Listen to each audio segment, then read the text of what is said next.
뇌과학 5단계. 여러분께서는 지금까지 오체사성이란 20가지 체질을 완전히 습득하셨습니다.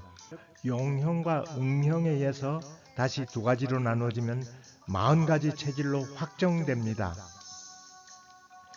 용형은 자신의 의지를 적용해 가려는 것이고, 응형은 상황에 적응을 잘합니다. 이 학문은 영국의 진화 생물학자 존 매닝 박사에 의해서 처음 발표가 되었습니다. 그러나 과학적 메커니즘이 미확립되어 안타까움이 있습니다. 그러나 존 매닝 박사의 이러한 창안은 엄청나게 훌륭한 시작입니다.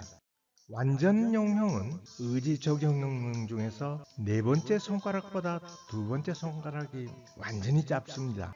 그래서 용을 쓰면서 살아간다는 별명을 지을 수가 있습니다. 그러니 홀로 서기에 강합니다. 목표가 항상 있고, 긴장이 자주 나타나고, 야망이 있으며 주도해 가려고 하고, 도리를 중요시하고, 성공률이 상당히 높습니다. 그러나 간섭이 많고, 화를 잘 내고, 따져보고, 공격적이고, 남을 지시하려고 하고, 사고의 위험성도 뒤따릅니다. 그래서 독립투사가 많고, 대표 선수나 대표 장군이 많습니다. 완전 응형, 상황 적응형, 즉 둘째보다 넷째 손가락이 짧습니다.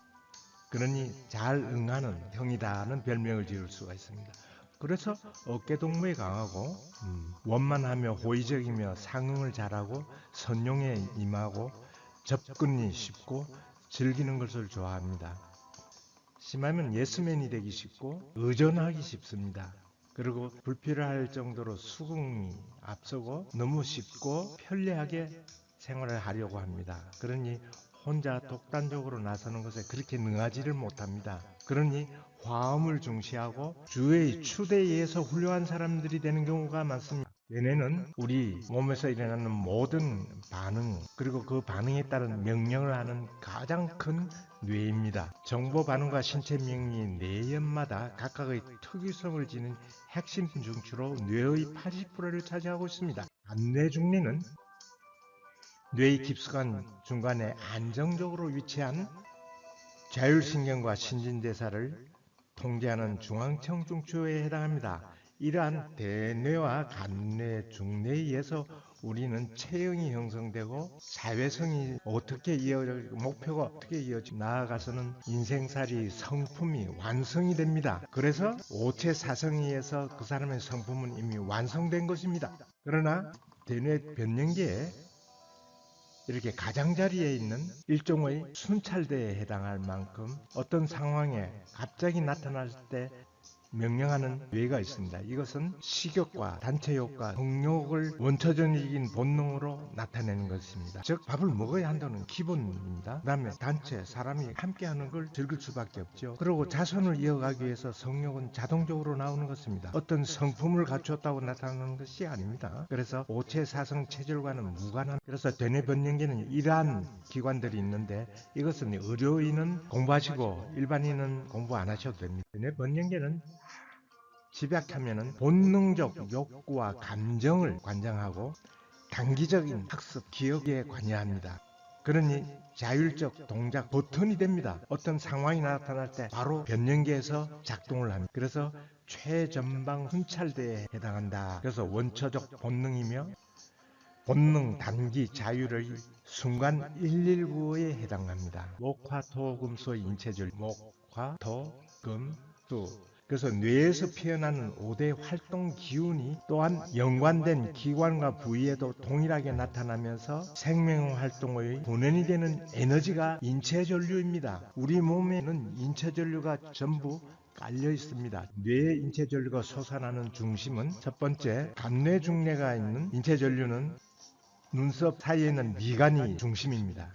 하인체전류는 정수리에 있고, 고인체전류는 머리 앞부분에 있고, 금어인체전류는 뒤통수에 있고, 부어인체전류는 귀 상부 관자놀이에 있습니다. 인체전류가 손가락에도 그 전산망이 깔려져 있습니다. 목은 묵시, 화는 관시, 토는 주시, 금은 직시, 수는 응시입니다. 작 손가락 중에서 복능, 단기, 자발을 할 수 있는 부분은 환시, 주시, 직시뿐입니다. 즉 묵시는 묵묵히 오랜 자세를 지켜가고 응시는 곰곰이 오랜 자세를 지켜가기 때문에 단기, 자발, 순간 반응에 그렇게 능하지 못합니다. 우리가 어떤 상황이 바뀌었을 때 첫 번째 주시를 하게 됩니다. 그러니 세 번째 손가락이 항상 누구나 깁니다. 그런데 상황 적응형은 두 번째 손가락이 길고 의지 적응형은 네 번째 손가락이 깁니다. 그러니까 상황 적응형은 한시, 의지 적응형은 직시에 능하게 됩니다. 용형의 강도에 따라서 이지가 사지보다 짧을수록 강한 용형이 됩니다. 이러한 대표 인물은 전두환, 김영삼, 윤석열 대통령과 같으신 분들인데 다음으로는 노무현, 박근혜와 같으신 대통령입니다. 순간 욱하는 느낌을 자주 느끼고 스스로 몸통을 키워서 도두어가는 인생 성공을 표갑니다. 그러니 전문성이 응형은 첫 번째, 확정 응형은 두 번째와 네 번째 손가락이 차이가 큽니다. 접근 응형은 두 번째, 네 번째 손가락 차이가 미약합니다. 심지어 용형처럼 보이는 접근 응형도 있습니다. 그러니까 용형은 그 차이가 커야 합니다. 그래서 비슷한 경우는 무조건 응형으로 칩니다. 이런데 유명한 인사는 이승만, 최규하, 노태우 같은 대통령께서 요런 형입니다. 그런데 리듬을 잘 타고 물결처럼 어떤 파장을 잔잔하게 이어갑니다. 그래서 사회성이 높고 자신의 날개를 넓혀서 훌륭한 사람이 되는 경우가 많습니다. 용응형은 한쪽 손가락은 용형이고 한쪽 손가락은 응형인 경우이므로 용응쌍형입니다. 이런 분들은 전문성과 사회성이 같이 나타납니다. 그래서 박정희, 김대중, 이명박, 이재명과 같은 대통령이 이에 해당합니다. 자, 용형과 응형의 대처 방법이 다릅니다. 다급한 상황에 강한 용형은 저게 미쳤나? 두고 보자. 확 그저. 또 강한 응형은 그러네. 이상하다. 그냥 말지. 이왕이면 이런 마인드가 나타나고 심하면은 강한 용형은 왜 저래? 안 돼. 이리 나와. 하지 마. 강한 응형은 왜 저러지? 안 되는데. 아이 참. 그러지 마. 이렇게 나누어집니다. 강한 용형은 항상 목덜미에서 등받이 근육의 긴장이 잦아집니다. 그러나 강한 응형은 근육의 유연성이 유지됩니다. 심하면은 어깨가 처집니다. 자, 뇌과학 1단계에서 5단계까지 오늘 완성했습니다. 오체사성 2형이라는 이러한 40가지 체질에 대해서 여러분의 두뇌는 점점 깨어나고 있다는 그 기쁨을 가지고 응해 주시면 감사하겠습니다.